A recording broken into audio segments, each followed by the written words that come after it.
Time now for the voice of the land on the Big Play Network with your hosts, Kevin Arnold and Always Positive Jay. I think the Browns may have found themselves a kicker. And it's week 1, and the Browns are 1-0, not 0-1. Let's go, guys. It is the first edition of the 2022 Browns postgame show. Jay. I'm going nuts, baby. Finally, we won one. There it is. I was smart enough to step away from the mic this time. Yes, please do not blow out people's eardrums, but I don't think anybody's going to care because the adrenaline is running through everybody after the epic finish down in Carolina this afternoon. 58 yards of excitement in me right now. 58 yards of excitement. That's right. And this is the Voice of the Land, your official Browns post-game show. Well, I guess unofficial. We kind of took that title. I said it 2 years ago. And it's official. We're taking it. It's ours. Yeah, it's ours. No one's told us possession, no. 9/10 of the law. Yes, got a point. Don't argue with the audio. Dave never told us no, so we're rolling with it. So we are the official Browns post-game show right here on the Big Play Network. I'm Kevin Arnold. He is Always Positive Jay. That is audio or Peter Tellep behind the proverbial glass. This evening, we are all celebrating a Browns victory. We'll get into that in just a little bit. We'll also be joined by Chris McNeil, better known as, Reflog on Twitter. That's the guy, McNeil. If people just know him by one name, and if you're known by one name, you're doing something right. You're doing something right. So we will talk to him about 7:30 tonight. So we'll get our reactions in, get his reaction. And, we do still talk other sports. Baseball team went 5-1 on the road trip. Did what they needed to do. Swept the Twins, man. So we were on a little downfall there. Yep. But when you come back and you sweep the Twins in this division race we're in, I'm good. I'm good with that. Just keep winning. Just keep beating our division, guys. Finish strong. Keep beating the division, that's for sure. And I know the team that's now behind them is the Chicago White Sox. And right now, the team that they get to face more often that's behind them is the Twins. We're going to need some games against the White Sox and see how we match up because we need to keep pushing both of those teams backwards each time that we play them. But we'll talk about that a little later on as well. But we got to react to the Browns game. We are brought to you tonight by Vector Technical. They'll get the right person and the right job the first time. And, of course, partnered with LPV Productions. Plus, sporting some of that Voice of the Land gear each week. If you are just tuning into the audio on Google, Spotify, or Apple, I am wearing our Voice of the Land cap. Make sure you head on over to voiceoftheland.com/shop to get yours. Peter or audio, people were looking for those mugs that you gifted Jay and I with the city skyline. Do you think that's something we could get on the shop? We'll get that up there. Things have been a little crazy, as you know, with everything going on, especially with high school football season starting as well. Yeah, high school football season. It's crazy that we're almost halfway through the high school football season at this point. We are approaching the halfway point. Yeah, we are. Well, this coming Friday. Wow. Of the regular season, but I'm sure we'll be tasked to do probably up to the regional finals again this year. So, well, it was great to be back out with CBC TV this past week. Unfortunately, I am out this coming week. Just going to tell you on air. Okay, I'm in Medina, Strongsville. I'm going to be covering that game this Friday night. So. Looking forward to that one. We have to go out there and check that one out. Yeah, I think Medina had a pretty good game, and anytime you get some of those Division I, Region 1 schools, I believe both of them are in, unless Strongsville's been moved down or one of them has been moved down. But Division I, Region 1, like that's the pinnacle of high school football here, and really looking forward to that one. But before we really get into Browns football and talking about Cade York, and I'm going to talk about Cade York a lot because I'm the soccer guy on this show. And I support you. I'm not the soccer guy, but I support you. And he's the one that mentioned that he had played soccer before. So if you mentioned that, you had me at soccer. Just like people say, you had me at hello. You had me at soccer, Cade. That's all you needed. All I need now is a number 3 jersey, and I'm good to go with this team. Before we do that, today is a day that we should not forget what it symbolizes as well, though. And we usually do our well wishes, our prayers, our things like that when things kind of hit us in life to make sure people realize that real life still happens. But today, I think from all of us, continued prayers to those affected, those who lost loved ones on 9/11, 2021, 21 years now. but you never forget. And I know that that's the hashtag every single year, and that's like a trendy thing on social media, but those two words are very powerful. Never forget. And that's something we can never forget. What our nation went through that day. I know that none of us will ever forget where we were. I mean, I don't think anyone in this nation, if you ask anyone that has any memory of that, they could tell you exactly what they were doing that exact moment, exactly where they were. It was just one of the most heartbreaking moments I've ever seen in my entire life, if not the most heartbreaking moment I've ever seen. Yeah, and I know that there were special remembrances around the NFL, being the opening. Yes, the season opened on Thursday night, which was great, but and Buffalo kind of didn't dispel any of the predictions that people have with the Bills being a Super Bowl favorite this year. They definitely took care of business over in LA, but really that first Sunday when NFL Red Zone is on, you got a bunch of games, and boy, was it crazy at the end of the morning, the early afternoon window of NFL Red Zone with all those games. We'll talk about that too, but the NFL definitely remembering today, and I know a lot of people are. So we would be remiss if we didn't mention that at the start of the show. Not to kind of bring down the mood. I just think it's important that gets mentioned and not actually forgotten. If you hashtagged it today, don't just use it as a hashtag. Make sure that you truly live by those words. Never forget. And that was a powerful time in this country and on how we all came together. And so maybe we should do a little, like, remember how we all came together like that. Like, yeah, that's what we need a lot more in this country right now. They talk about silver linings, and that's one of the never want to go through anything like that anywhere even close again. But that was a silver lining, and I think that that's a message that could be out there in the world. And I think that togetherness is something that's Cleveland kind of embodies. This isn't an easy transition, but I think Cleveland embodies that togetherness that we're looking for. And the one thing that brings everybody together, the Cleveland Browns. Jay's got his Nick Chubb jersey on. Nick Chubb definitely representing this afternoon. The run game, I mean, Stefanski sticking to it all game long, and that offensive line, and not all game long. There's but sometimes at the end of that game, I feel like you got a little cute there with the pass, but yeah. So that left a little to be desired, but implementing Chubb and Hunt the way we've kind of wanted to see both, and a of them lot on the more field, than we have in the past. a lot more, and yeah, they're putting it on film, but people got to stop it. And if there's probably other looks from those formations that they had. As soon as I saw before the first touchdown, Nick Chubb's in the backfield, but who do I see at fullback? Kareem Hunt. I'm thinking, are they really going to throw on first down when you got Nick Chubb running? Oh, wait, that's Kareem Hunt. So this might work. You get him out of the backfield, wide open, just falls down in the end zone, touchdown. Now you take the lead after the offense looked abysmal up to that point. It's to be expected to a certain extent because the starters didn't really play in the preseason.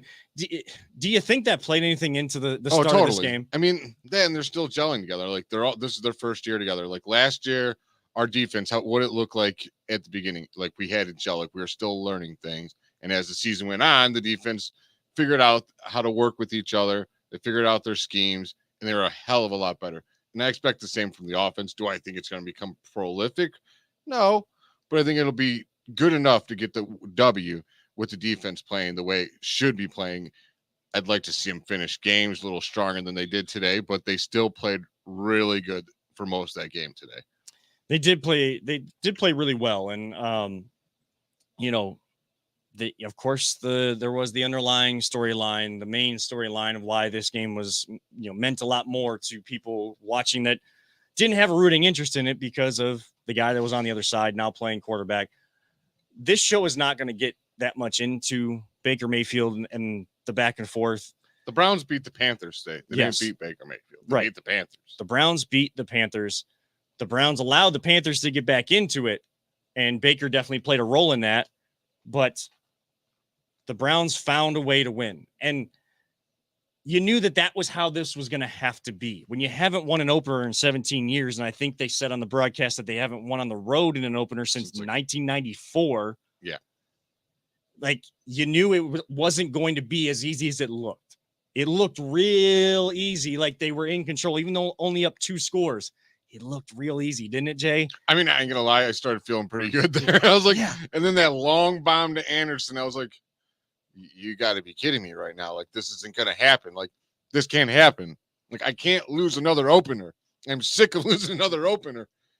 And the way they ended that, I just can't believe it. Like, to be put into that spot for a rookie to hit 58 yards on the road to win a game in your first time ever, and you nailed it.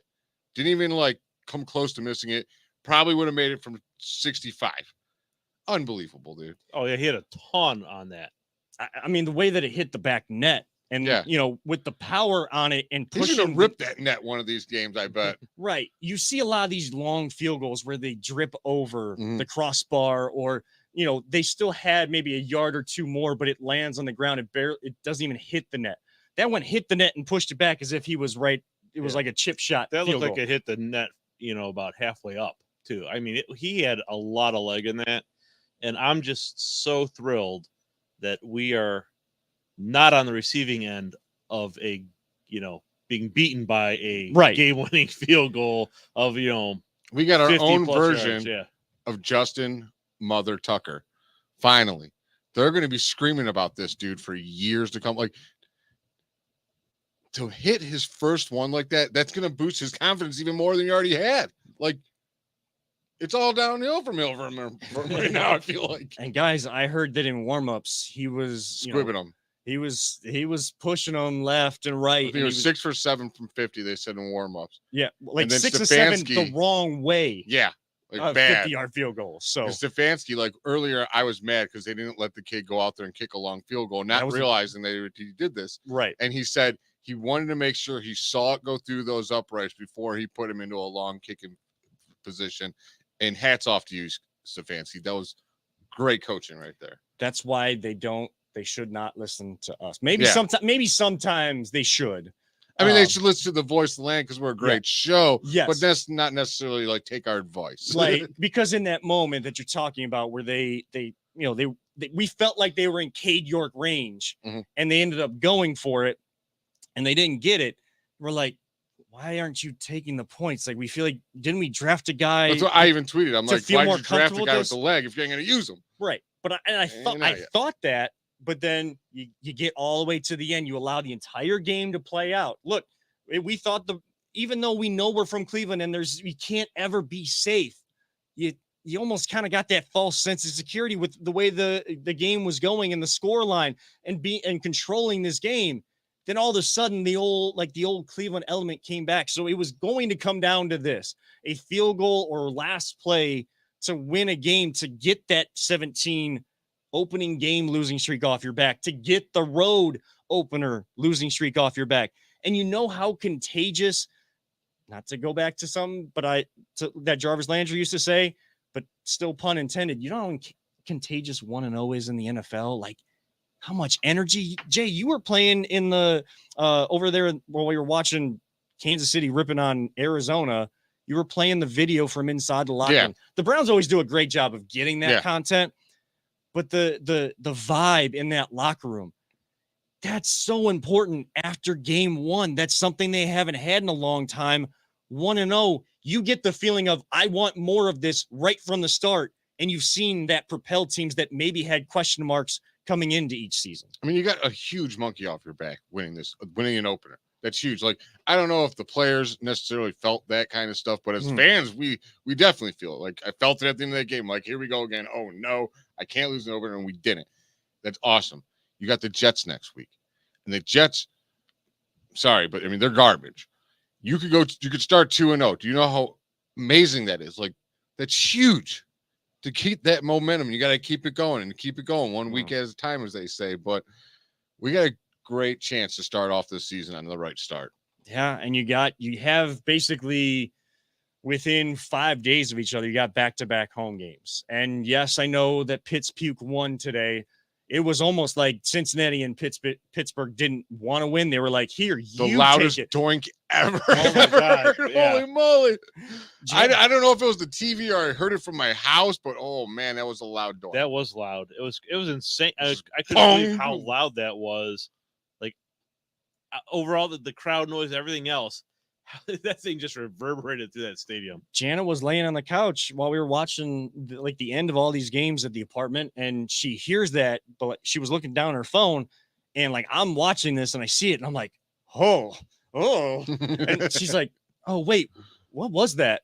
Did something happen outside? It's like, no, the dude just like clanged it off the. It sounded like a upright. bird flying into like a glass door or Yeah. something. Yeah, Unbelievable. Like, even though Pittsburgh lost, and we don't on this show, we don't ever wish injury on anybody. well, they won, but I mean, they won. They do. Sorry. They did lose their main pass. You lost Najee Harris too, Yeah. and TJ Watt. Yeah. So they're going to struggle. Like they're not going to do well with those are their two best players on offense and defense. So it's like, all right, I can handle them winning a game. You know, Cincinnati is going to bounce back from what they did. Like Joe Burrow's not going to throw 3 or 4 interceptions today. 4 interceptions, yeah. 2 fumbles. Like he was a turnover machine. Yeah. That ain't going to happen again. They're going to bounce back and they're going to put points on the board. So I'm kind of glad they got off to a bad start because I think Pittsburgh's going to fall off. Yeah. This show, we will make sure to shed light on when our rivals lose. If you want this show to be something where we're going to show any sign of rooting for players to be hurt or not playing, this is not the show for you. So, you know, we are respecting of you if you decide to bow out of viewing this or listening to this show right now. That is not who we're going to be. We're not going to root for the demise. I mean, we will applaud early retirement for Pittsburgh Steelers that aren't injured. They just want to like call it quits. It's okay. Go ahead. We applaud you for quitting. We will shed light and spotlight and applaud and clamor when our rivals suffer demise within the win-loss column of the newspaper, not on the injury report. That is not what this show is ever going to be. But what this show is going to do is going to take a break. And on the other side, we're going to break down this game just a little bit more, kind of get into a couple performances, maybe, I guess, give out game balls per se. Who was our players of the game, maybe unsung heroes. We'll talk about that on the other side. This is the Voice of the Land on the Big Play Network. Whether you're looking to hire new talent or start a new career, Vector Technical has you covered. Vector Technical is a 28-year-old staffing firm that has helped thousands of job seekers advance in their career with reputable partners throughout Northeastern Ohio. Vector Technical is more than just a temp agency. With an above-average hire-in rate of 1 in 4 candidates, Vector works hard to connect the right person with the right opportunity the first time. Vector Technical hires for skilled manufacturing and light industrial work and is sure to have a career that you've been looking for. To learn more, visit our website at www.vectortechnicalinc.com. Welcome back to your Browns post-game show on the Big Play Network. This is the Voice of the Land. Kevin Arnold, always positive, Jay. And what Jarvis was to Ironman Audio, our producer extraordinaire, is to the Voice of the Land. You won't see him, but you will hear him from time to time. Does he actually exist? We don't know. We're still working to figure that out. At some point, a camera will turn on to the actual humanoid version of Audio, but that won't be today because we're too busy celebrating Cade York, us, the savior. The Browns go 1-0. Victory Sunday night. Victory Sunday night. You get a victory Monday. Thank you so much, Cade York. Thank you, Browns, for being 1-0 for the first time in 17 years to start a season. That's how you kick off a season. Unintended. Absolutely. And you know what's great about being 1-0? There's another chance to go 2-0 next week. I like being perfect. Perfect is a very difficult thing to attain, Yes. but would be very, very nice if it was a lot I'll easier. enjoy it for a week. Absolutely. Now, what we are going to enjoy probably for a week is going to be, and the atmosphere that's going to be downtown on Sunday is going to be, it doesn't matter what the weather's going to be. We've seen the atmosphere after going 0-1. It's supposed to be 80 and nice. 80 and nice. I saw maybe a chance of showers. We don't know. Like that, it's the weather in Northeast Ohio. I'm not even. I really hope so because I got to do all our filming for our Tales of Tailgate. Oh, yeah, that's true. That's true. I really Yeah. don't want to walk in rain. I mean, I'm going to be walking the city with you, but I won't. Like, I'll be working. So, you know, I got a lot of walking to do apparently this year, and I'm looking forward to it because we're coming from a different spot. I will be on assignment. Ooh, on assignment. Yeah, I guess we should tell people right now. While we are the Browns post-game show and we should be here every week, family might family always comes first, and that's that philosophy might need to be enacted from the Voice of the Land next week. So stay tuned to our Twitter at @VTL_pod, at Voice of the Land on Facebook, and Voice of the Land podcast on YouTube. I think it's at VTL_pod on Instagram too, but I barely use Instagram. So, I would say at this point we'll be here next week. okay, That's the plan. okay. So That 1-0 got you guys feeling good, and well, yeah, we just as long as Audio Junior over there gets his homework done before all the events next weekend, Gotcha. we'll be good. gotcha. So, Got to keep Mrs. Audio happy. yes. So not guaranteed right now. Of course, plan to have a show, but stay tuned. But again, what we're going to be celebrating up to next week and why the energy in the city is going to be great. When we've seen it 0-1 and the first home game coming home with anticipation about what the team looks like. Imagine this city now that the team is 1-0 after their first road game, their first game of the year, now coming home for their home opener. You know how crazy it is in the community lot and everything. It's going to be nuts.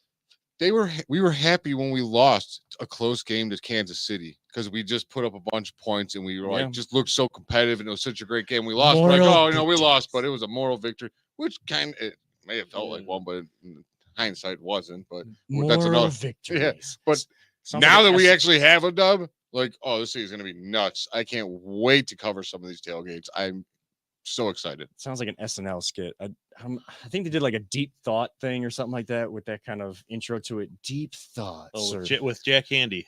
Moral victory. Moral victories with the Force. Or you could say it like Mortal Kombat, like moral victory. yeah. I mean, because you probably have to do that to get through it.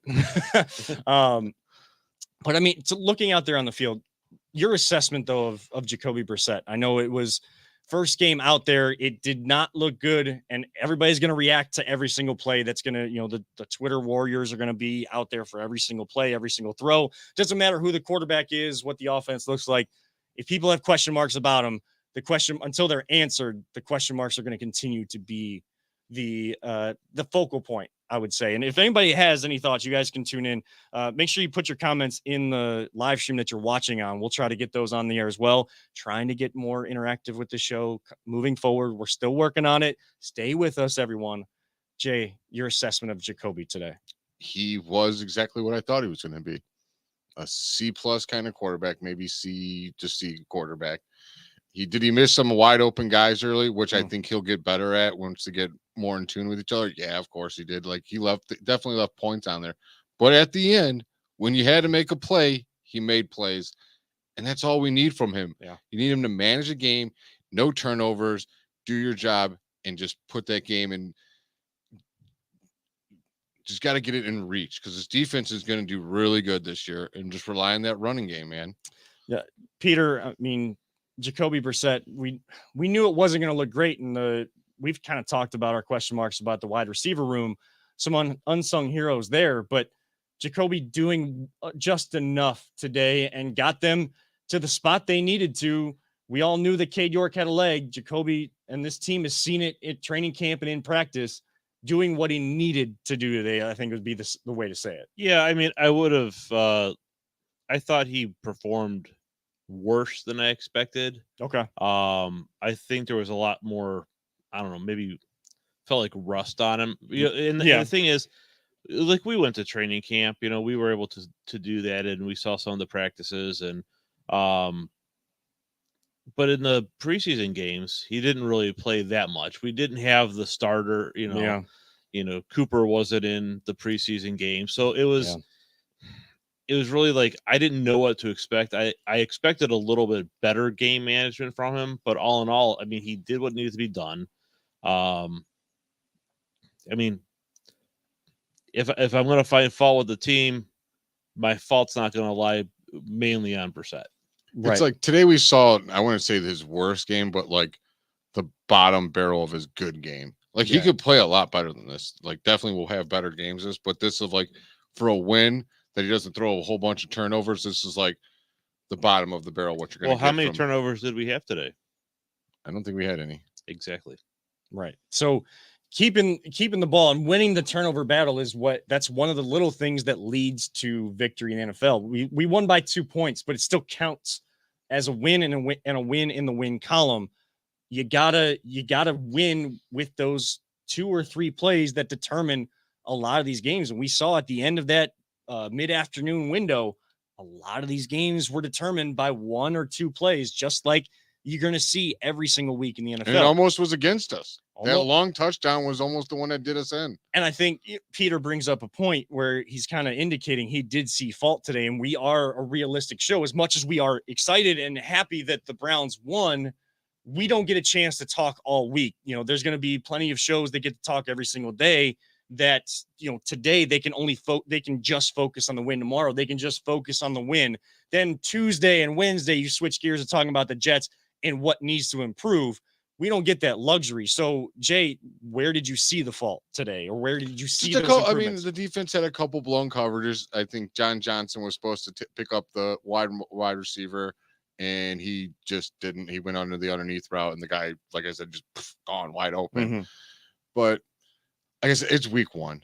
There's going to be all kinds of mistakes all over the place. And the best part is, like, making mistakes in a win, you get to, like, as a coach, you get to let them enjoy it, right? But you get to humble them at the same time when you go watching all that film. Like, oh, don't get ahead of yourselves, boys, because you may have won, but you didn't win a perfect game, right? And that's great. Like, a coach almost got to love that. Yeah, and we saw at points how good this secondary can be and how deep it is. And now Martin Emerson coming into that room, he had like 1 penalty against him, but you hadn't heard his name up to that point. I didn't really hear his name after. That's kind of a good thing. Mm-hmm. You know, Denzel Ward, you know, people aren't going to target him too much out there. So that's just, I'm calling it the Lonely Island now, because right. No one wants to go there. No. And, you know, we also saw from the defensive front, we saw Clowney and Garrett making those plays. I think the next step in that evolution, like you said, cleaning up the miscommunication on the back end, but also those guys. And if Myles Garrett wants to be the guy, if he really feels disrespected about being the 11th ranked player in the NFL in that top 100, whatever Madden, I know he got 99, but if he gets disrespected by a Madden rating, or, you know, not being considered even a candidate for defensive player of the year, it's got to be that last drive by the Panthers where they got their field goal. I know we stopped them with the 8 seconds, but you better stop a team when they're backed up and you got 8 seconds like that. And they're not really knowing how to operate in that situation. But the drive before that, where they got the field goal to take the lead, and you felt like, oh no, is this happening to us again? You want to see those guys and the guy step up in those situations. I'm not saying anything against Myles or anything like that. What I'm saying is Aaron Donald made the play to finish off the Super Bowl. We feel like we have that guy on our side of Myles Garrett. Now we got to see that in a drive like that, where a team has a chance to come back on you, shut the door, finish it off. Don't even get back to your offense where they have to go and then go kick a 58-yard field goal. I'll take it. I love Cade York, but you want to shut the door sometimes too.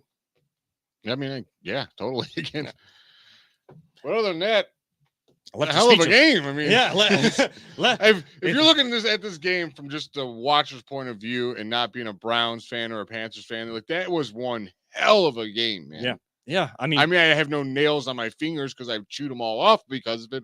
But wow, what a game! Yeah, and as bad as the Panthers started, Matt Rule is definitely on the hot seat to start the season down there in Carolina. Oh yeah, to see that second half from your team where you're trying to get some pieces to gel together down there, and it's much more new. Matt Rule probably has the most talent he has down there in Carolina. You like to see that from your team, but if you don't finish, and I think that was what was important in that video in the locker room, Stefanski has these guys, knowing exactly what their key cliches and terms are. He said, we got to play start to, and everybody finished it by saying finish, start to finish. You got to go start to finish. If you don't finish, doesn't matter what you did in the beginning. You got to finish the game. They found a way to do that. Instead of giving out game balls, like I know everybody will, like player of the game and stuff, who would be your unsung hero before we bring on Chris McNeil from the Big Play Reflog Show and reflog_18 on Twitter? The guy that everyone cried about that he wasn't making any noise and during the training camp and stuff and preseason game, Donovan Peoples-Jones. You made some hell of contested catches today, man, in big moments too. Hats off to you, young man. 6 receptions for 60 yards, but like big moments to get first downs. Huge catches too. And what I like about it is I actually kind of thought maybe DPJ could start to break out this year because I didn't hear anything about him in the preseason. Yeah. Last couple of years, we heard, oh my gosh, this DPJ guy is the one that's flashing. He's all over the place in preseason. He's going to have a great year. Where is he? Where is he? It doesn't seem like he's there, except for that game winner against Cincinnati a couple years back in 2020. Hadn't really seen him. So I thought it was kind of a good thing that he was kind of quiet and just letting the work, just putting in the work on the side and letting it show today. Peter, do you have an unsung hero from today? There's, I would say Hudson coming in. Mm-hmm. Good. That was a You don't tough hear his spot. name, that's a good thing. Yeah, Yeah. and that's just it. And honestly, I think the guys in the trenches, because there were really not, I don't know the flag total, penalty total we had, but there were not like a ton of mistakes made on the front line. That's McCaffrey only 33 yards they held him to. Yeah, and that's a good question too, because one of the question marks about Stefanski and these teams is that they've been undisciplined and they've gotten a lot of penalties against them. Just scrolling through ESPN's box score here and just trying to see if they have penalties or anything like that, but I don't see penalties.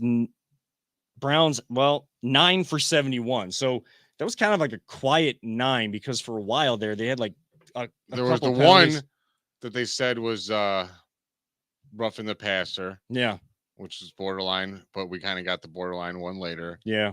The pass interference on Emerson, that's 15 yards. So there's 30 right there just in 2 penalties. Yeah. So yeah, but there were games I think last year where it's like we were just shooting ourselves in the foot with You feel like you're driving, then holding drive killer. Right. Yeah. It didn't feel like the penalties were what helped the Panthers get back in the game. It was, the Panthers. Yeah. The Panthers coming back was them taking advantage of miscommunications like you're supposed to do. And that's going to happen when a team's able to come back. Defenses are going to be making mistakes. So they took advantage of that and our defense making those mistakes. But not the penalties. I didn't feel like my unsung hero before we hit this break, David Njoku. And I know he's taking a lot of flack because he's getting a lot of money. And when you see one reception for 8 yards, 7 yards, the money does not equal that. He only got targeted once. You said it before while we were in break. Can't throw to yourself. Can't throw it to yourself. Now, if he did, that would be really impressive, though. Is part of that maybe him not running the right routes and things like that? And that miscommunication with Brissett because he doesn't have that chemistry with him? Maybe. But I say he's the unsung hero because I saw countless times, and they highlighted it a couple times very specifically, him setting the edge in the run game. And what was a big question about his ability as a tight end was being a blocking tight end. This league has gone away from a blocking tight end because they're more of that extra weapon out there on the field in the passing game. It is a passing league, but he's doing the dirty work. These wide receivers are willing to do the dirty work still. That was a culture that has been established. Chad O'Shea has done a great job coaching these receivers up for something like that. So David Njoku gets my unsung hero because the Browns had the most success on the ground. That doesn't happen if Njoku is getting penalties against them or not setting the edge and allowing guys to take the legs out from underneath Hunt and Chubb in the backfield today. With that, we are going to hit our second break of the night. If you want some voice land gear, I did tell you earlier where to get it. If you missed it and you're just tuning in live right now or on replay, you just skipped ahead for some reason.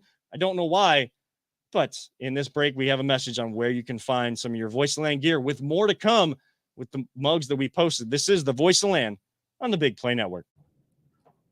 Are you struggling to hire the right talent or maybe even find the right career? Vector Technical makes it easy. Since 1992, Vector has provided Ohio employers with a reliable process for hiring and have helped thousands of job seekers advance in their careers. Vector Technical is more than just a temp agency. We invest time to get to know each client and candidate personally. Vector places people in job opportunities that they are truly excited about. Interested in learning more? Visit our website at www.vectortechnicalinc.com to see a full list of our current job opportunities and to find out what Vector Technical can offer you.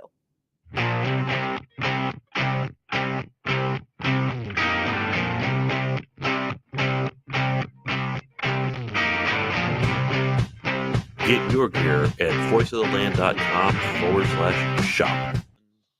Welcome back to your Browns post-game show for the Big Play Network. This is the Voice of the Land. If you're just tuning in, Kevin Arnold alongside Always Positive Jay and Peter Tellep, better known as Audio, our producer extraordinaire, while we wait for our guest, Chris McNeil, to jump on with us through Zoom here tonight. We've been talking Browns, and Browns are 1-0, boys. 1-0. So awesome. So awesome. You don't know how to react because we're back at Riggy Bobby. I don't know what to do with my hands here. Now we want to know, what do we do here? It's put him down by your side, Jay. Back in 2020, we didn't know how to actually be able to react because of the unprecedented times we were in, but Browns made the playoffs, and then they went on the road and they beat the Steelers. I don't know what to do with my hands. Like, this is that kind of thing.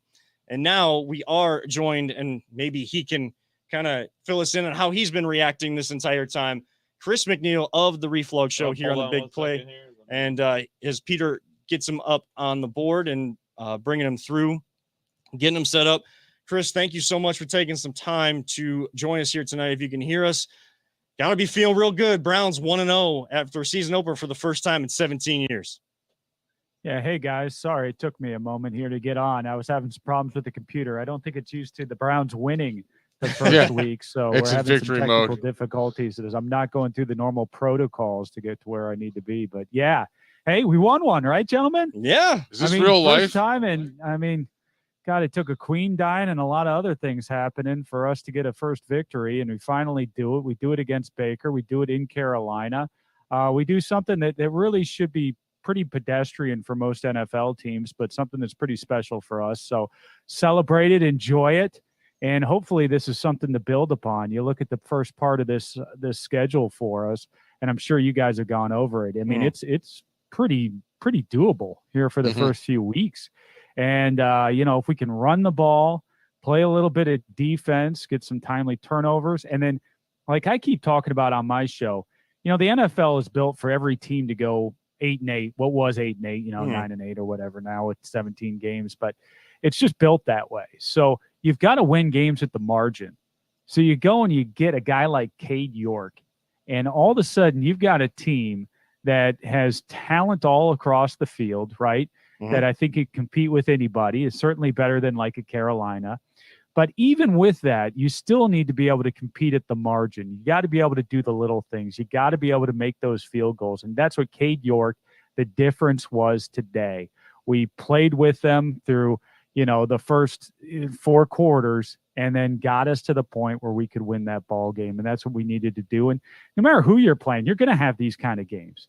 Even if you've got a team that's way more talented than the other team, you're going to get games like this. And that's one of the ones that we saw today. So all in all, day to celebrate, huh, gentlemen? I assume you guys are having some fun. Oh, right? yeah, we're absolutely having some fun. I mean, Cade York has been a fixture, a name on here that we've kind of talked about, but now we get to see why he was drafted in the 4th round. And I'm sure, Jay, I'm sure you were going through it, watching the game and watching that moment. Chris, I can only imagine like what that was like lead up to the kick. And once it kind of went through, there's so many videos of people just going nuts, and a lot of people down in Carolina, a lot of people up here. Just it's one of those moments that, while it's only 1-0, can be a big boost for this team. I was at my fiance was taking a nap when he kicked it, so I had to do like the yes, give it. I had to hold back. I'm like, oh, okay, yeah, I want to freak out right now, and I couldn't. It was driving me nuts a little bit. Oh, I don't want to bring this up. I hate to do this on the air, but you mentioned your fiance there, and you had to kind of hold back a little bit. That's a conversation you may want to have before the wedding night, of like, hey, listen, I am a Browns fan. The Browns don't win all that often. So when they do, I may just kind of go nuts. And if that's going to be an issue, maybe this thing she doesn't wouldn't have a get mad at future. I'm me. just saying. I don't want see to your cause point. any problems. If she woke up, she wouldn't be mad at me. But All I just right. try to be polite. I've seen the Browns break up many marriages, some that I know more than others, and I just don't want that to happen to you. Got to go in. I eyes wide appreciate open. the advice. The things you got to worry about in relationships. It's always money, sex, and then the Cleveland Browns. Those are the 3 big ones. So make sure that you've got all those set. I mean, that is one of those top three things you got to talk He about. wants to die right now. He's like, how did we get there? The Browns won. I looked at his face too. He's like, what do I say? What do I say? Hey, I mean, I'll find a way to transition out of it. I don't really care. I mean, I know that I had those conversations, moving forward. So that's Have to, right? So Otherwise, you end up a sad divorced man. And boy, that's no way to live. Let me tell you. Your only joy in life is when the Browns win a game at the beginning of the season and win the opener. But here we are, gentlemen. I mean, we're perfect. Enjoy The Browns it. are perfect right now. That's right. 1-0. Hey, we got the Browns in first place. We got the Guardians in first place. We got the Cavs making moves. It is a great day to be a Cleveland fan. it really is. You feel the energy. It's kind of just been growing over the last couple weeks. I know the Guardians had their rough spell, but you go 5-1 on a road trip, so you're feeling good there. But Man. I mean, you know what the number one topic in this town is going to be, and it's the Browns going 1-0 and finally winning an opener. Chris, what did you see that you liked kind of during the game that you think is sustainable for this team? We know the run game is going to be there, but maybe from Jacoby Brissett and things that, you want to make sure that, because we don't get a chance to talk throughout the week and transition day by day from high excitement to predicting and previewing next week. What are those things that they need to kind of wash away before they really become bad habits? Yeah, on the offensive side of the ball, I liked obviously the running game, and when we needed it being there. Chubb, once again, it's just Chubb, goes out there and just has a modest 110 yards rushing or something. Just I think it was 140 yards, no problem. That's what he does. And Kareem Hunt just right there for backup. It's fabulous 1-2. Jacoby Brissett, that's concerning. He did make some key throws down the stretch, which is very, very important. And I'm not going to take anything away from him there, but he's there to be a maintenance quarterback, and he played the maintenance role. He's going to make me nervous. Some of those throws, if we lose that ball game, people are coming down hard on him today and tomorrow and this week. But we did win, and he did make the clutch throws down the stretch that helped us get there. So, but quarterback play, wide receiver play, Anthony Schwartz was Anthony Schwartz once again. Saw some drops out of him. Saw, not an air show from the Cleveland Browns, but we didn't need it. And so that's from the offensive side. Defensive side, we got to figure out some of these blown coverages. I mean, my God. I'm not sure what Grant Delpit was doing on a couple of plays there. Just completely blown in the secondary. Positives on that side of the ball, Myles Garrett. Myles Garrett once again, and big surprise, right, gentlemen?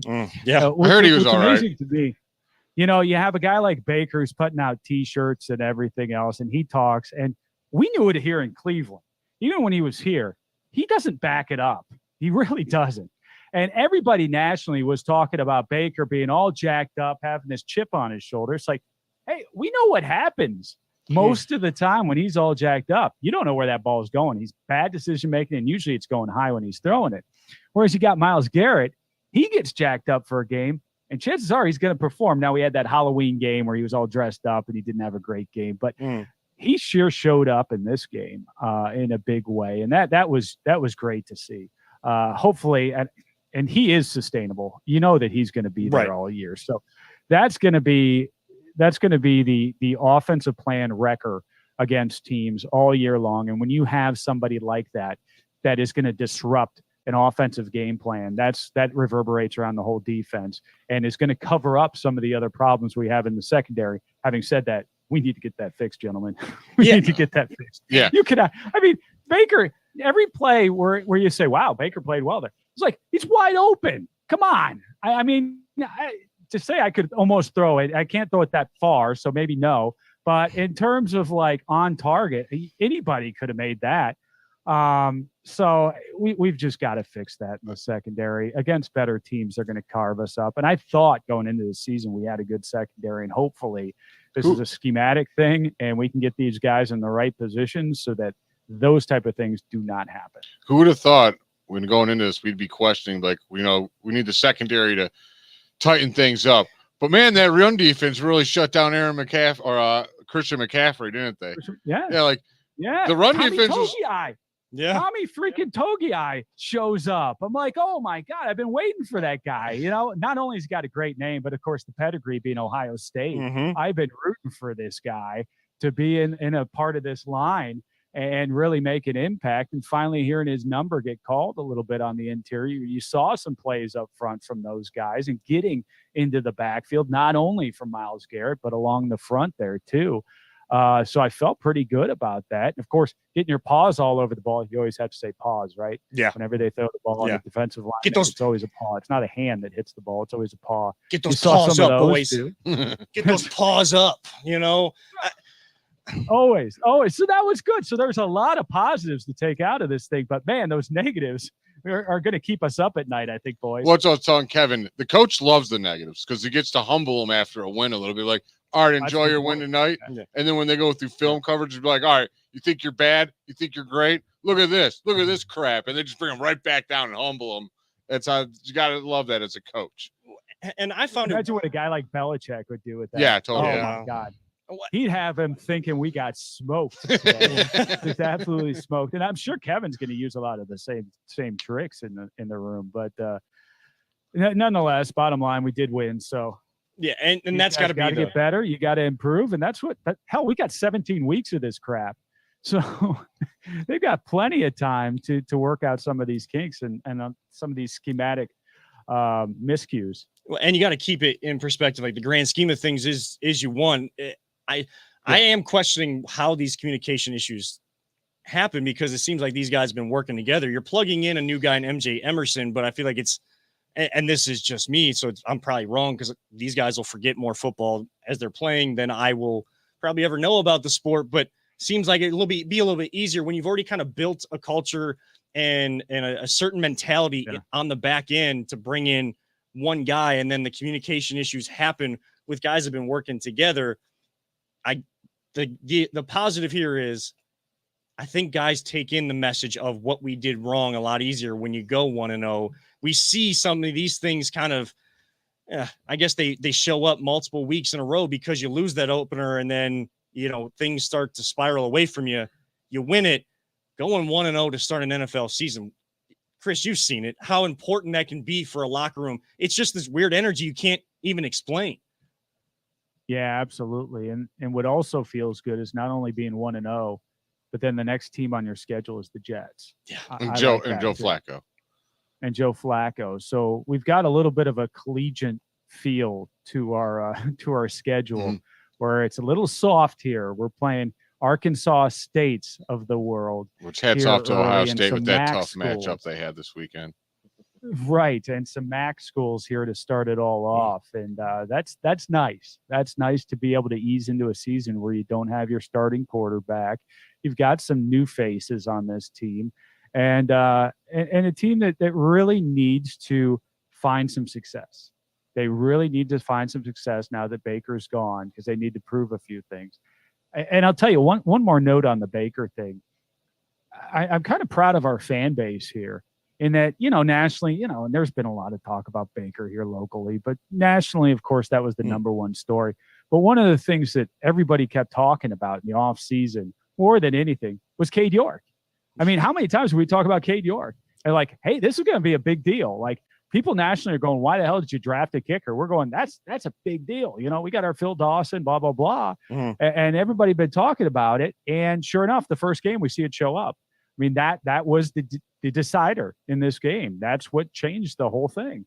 And it was Baker, but it wasn't really Baker. It was Cade York at the end. And so, our fans being in tune and the type of football fans they are, not much gets by us. And we were able to identify what was going to be the difference in this game. And I think a lot of games going forward with Cade York, it's nice to have that confidence when you're moving the ball to know that, if you don't put 6 on the board, 7 on the board, you've got a kicker that can probably put it in for you for 3. So, I mean, this is like a hell of a week for you. I mean, you got Ohio State wins.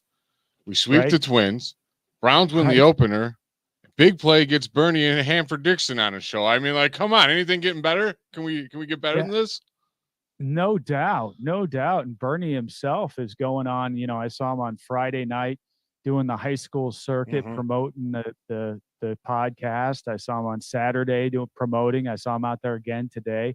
He's really jacked up about it. We're really jacked up about it. That's going to be a big deal. And it's so great for it to coincide with the Browns seemingly being on track a little bit now, and everything else going on well in Cleveland. Gives him a nice platform to get his message out there, and for us throughout the season, boy, I'm just giddy to be able to listen to Bernie's perspective Yes. as this thing rolls out. You know the way this season goes. You're going to have your ups. You're going to have your downs. You're going to have your times where it's just like, okay, we've heard the same thing over and over again. And you know Bernie Kosar is going to come in there with some kind of a different look at things or something that you're just not seeing because he's got that experience. He's been in the huddles. He's been in the games. He's won a Super Bowl. He's got that guy so Hanford I Dixon can't with wait him for too. He that. knows a couple things about football too. And absolutely. And the guy who founded the Dog Pound not only understands football, but understands his fan base. And it's great to have the two of them together. Hey, I miss having Bernie on the preseason games because he would call plays and tell you exactly how they were going to go before. He was the they Romo, happened. Tony Romo before Tony Romo. You're exactly right. And when people start saying that about Romo, I'm like, oh, they don't even know. Yeah. They were never around when you had Bernie Kosar doing the pregame, and he would call every play, tell them exactly what was going to happen and exactly how it was going to turn out. And that was just so great. Mm-hmm. I miss him on there, but now selfishly we got him on our air. Yeah. Before you start talking about Romo, go back to those games going for the barge against the Detroit Lions before the season even started. Just so you know, when we all get to go to work, we'll be like, just so you know, I pretty much work with Bernie Kosar. We all get to say that now. Yeah, that's exactly right. Yeah, that's a great thing to put out there. I know, Jay, you've been using that a lot. Yeah. Within the first week of this coming out. And Chris, I know that you guys are going to be continuing the celebration tomorrow night. What can we expect tomorrow night on the Reflog Show, Mondays at 9? Yeah, so we've got the Bernie Kosar show is going to be out tomorrow night as well, and then we're going to have our show. We have got Hayden Grove is scheduled to appear. We're also out to a guy by the name of Cade York. We'll see if that ends up coming to fruition. The hero of today's ball game. He's friend of show, and we're trying to get him back on to kind of tell us a little bit about that kick and about the experience of going down to Carolina and kicking some butt. So we're going to have fun tomorrow evening. See you guys about 9:00 for our show. And then we'll release Bernie's show at 8:00 or perhaps later. I mean, if you want, plug away, please. But I know that we're going to be at 9. Plug your show away, how everyone can find you guys and stuff. Yeah, the best spot to look for us is on my Twitter handle. Go at reflog_18. It'll be pinned to the top there, or you can go to at bigplayshow.com, or what is our handle? At Big Play Show, something along those lines. I don't know. You can find it on my handle. You can go over there. Yeah. You'll see it there. Yeah, and if you guys do get Cade York on, if you guys want to drop a line to him about if he ever wants to come on Voice of the Land too, I've been a big admirer of Cade York myself. When He's the soccer guy. First time he used the word soccer in his history, like I was hooked from that point. Like that'll. So there you go. Kevin's the play-by-play guy for the Cleveland Crunch. The Cleveland Crunch now. Yeah. So Very nice. yeah. Very So nice. soccer's had a big influence on my life. So if someone says they were connected with the sport in some way, then you've already got me. And you play for Cleveland, you got me. Cleveland and soccer, those two words. That's all I need right there. Cleveland Crunch, Cleveland Force, fantastic back in the day. I will never forget going down to Cleveland Coliseum or to the Richfield Coliseum, which is right down the road from me. I grew up in Bath, went to Revere my freshman year. But in any case, it was right down the road. I'd go to a lot of those games, and it was just so much fun. There was some great energy around those teams too. I'll tell you, the fans really got into it, and me as a kid, I just enjoyed the heck out of that stuff. So I have a mad respect for that soccer. And they always make a great family atmosphere there. And now that they're back, they're trying to build it, and some games coming to the IX Center, so a little bit more space for this reincarnation of the team too. So hopefully getting back to some of those memories. But Chris, thank you so much for taking some time with us to enjoy this Victory Sunday night. Enjoy the rest of your Victory Sunday and your Victory Monday. Chris, thank you so much for coming on the show here tonight. Thanks, guys. Go Browns. Go Browns. And that is Chris McNeil at reflog_18 on Twitter. And you can catch the Big Play Reflog show tomorrow night at 9. And of course, Bernie and Hanford Dixon, the Bernie Kosar show with Hanford Dixon, now on the Big Play Network. You can also, I know that the audio will be out there just like ours is all the time, but the show seeming to be aired at 8 p.m. So a big Browns night to be right here with the Big Play Network at Big Play 216, all across social media. Make sure you guys tune in, get that insight from the great Bernie Kosar and top dog Hanford Dixon. Kevin, can we break last week's record for the shortest segment ever next?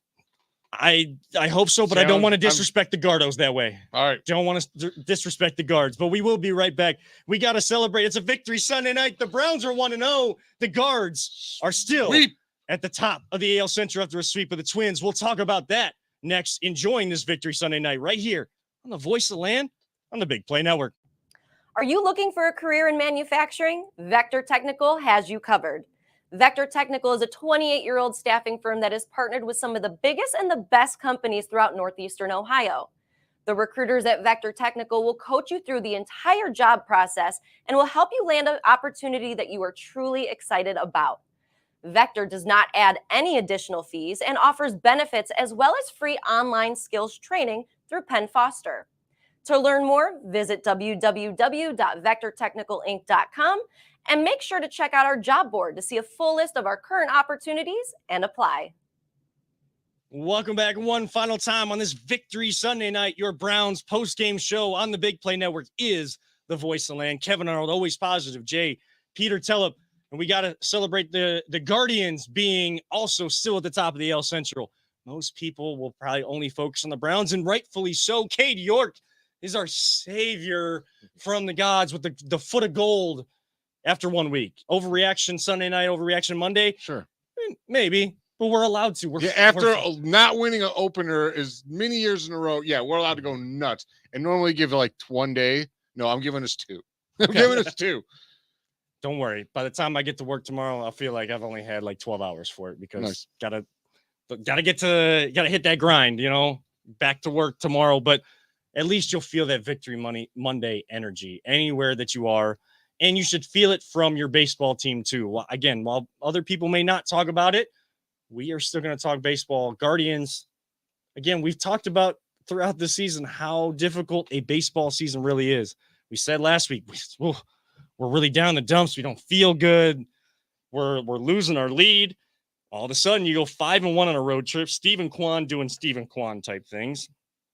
Defensively, Will Benson. I don't know if you guys saw that catch. I was so mad at SportsCenter for not putting that on the top 10. Was it not on the top 10? I was livid. I was like, you gotta be joking me, dude. You gotta be joking. Like, that wasn't just a run, hit the wall, jump up in the air. No, he leaped into the wall and caught that, and they didn't put. I was like, Kevin, I won't even. There's probably like 6 soccer plays that I was like, and I think not taken away from soccer plays, but none of them were on that level.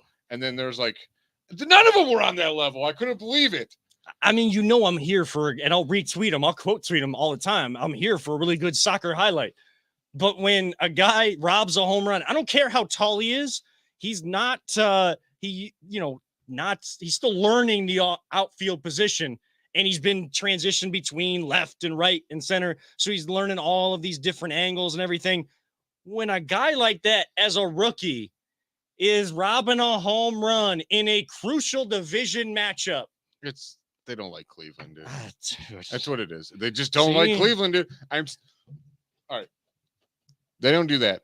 And then I'm not trying to get into this Baker talk, but if you listen to the media all week, it was so sympathetic over Baker. But when he was here, it was just, he sucks. He's garbage. They need to get rid of him. As soon as we get rid of him, he's out of Cleveland. Like, this guy's going to bounce back and have the greatest season ever. Like, I'm so sick of national media. Oh my God. They're so against us. I was once when I think I'm out there, they reel me right back in. Oh, you go against Cleveland? Oh, Kevin and 7 will be there. I don't know why I just talked in the third person, but Guardians do sweep the Twins, and they're in third place, 4.5 back. The team that's kind of found a groove has been the White Sox, who are 2 games back.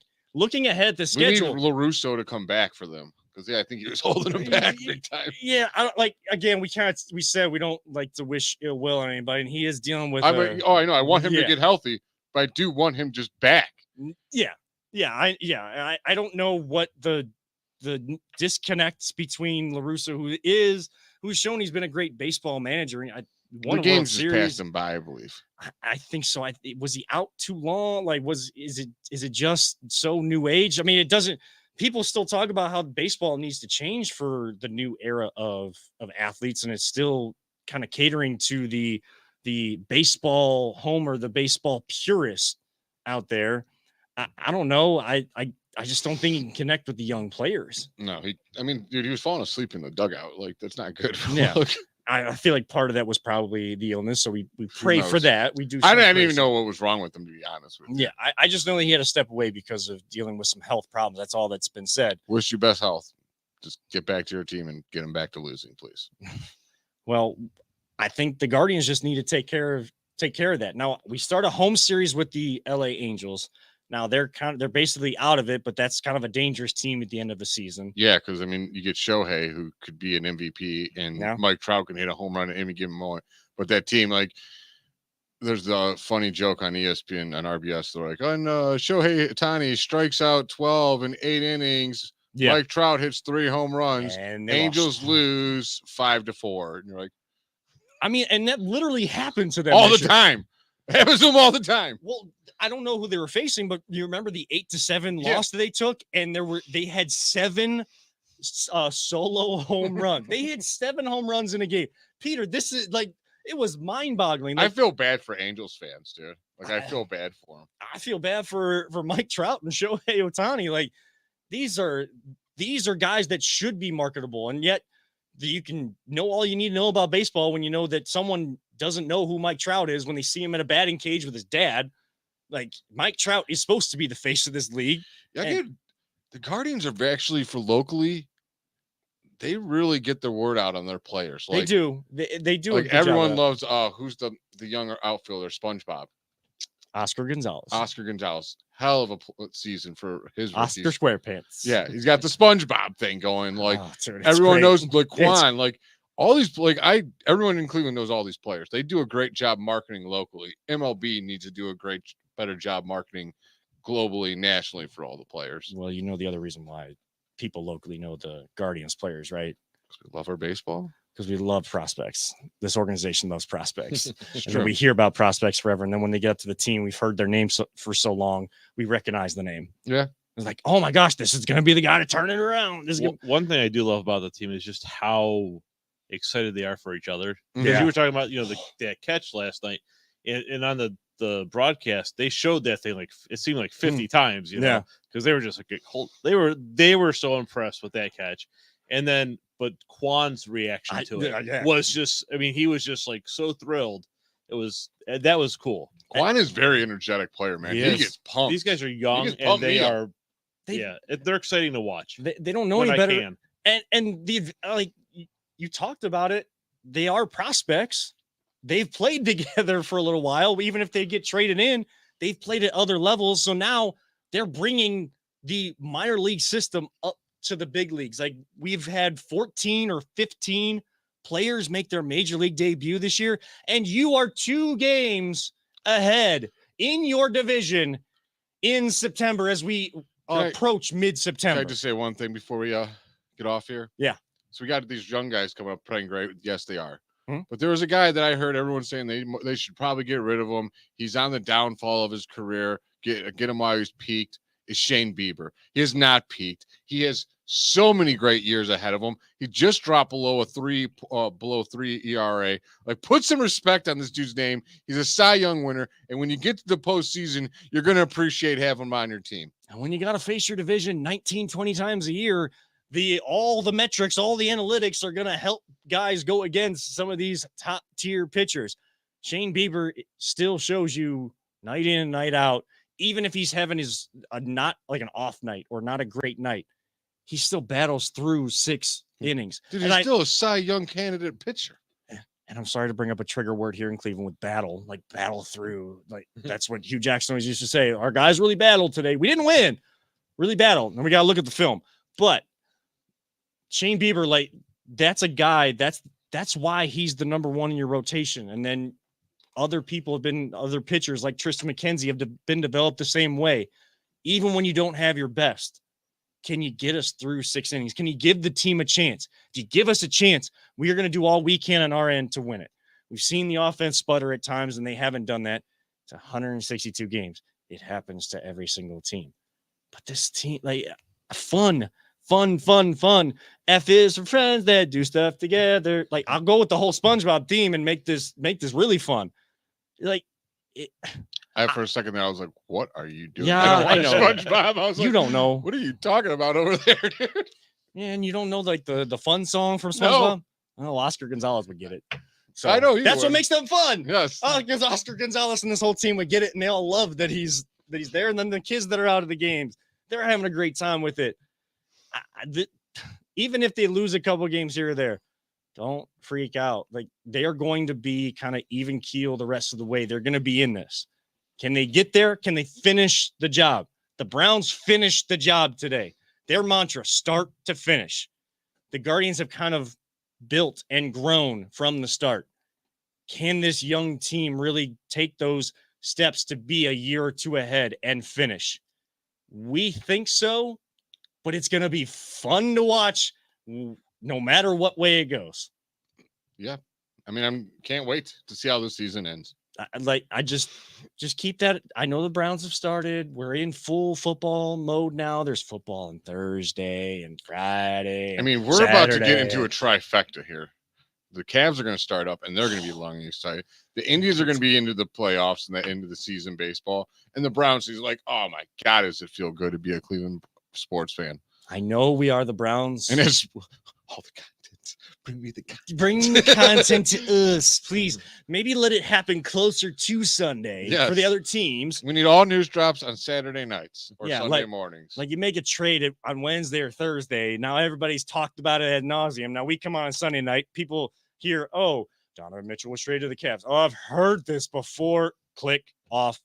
We are a fun show. Just like the Guardians are a fun team and the Cavs are going to be a fun team. The Browns gave you a fun opening day. Stay with the voice of the land. We are a fun show, and we are the Browns postgame show on the Big Play Network. And it's time to sign off. As fun as this has been. Every week we go, we're going to get off at 8. We got stuff to do. We're going to try to cut it at 8, and we never do because we have fun.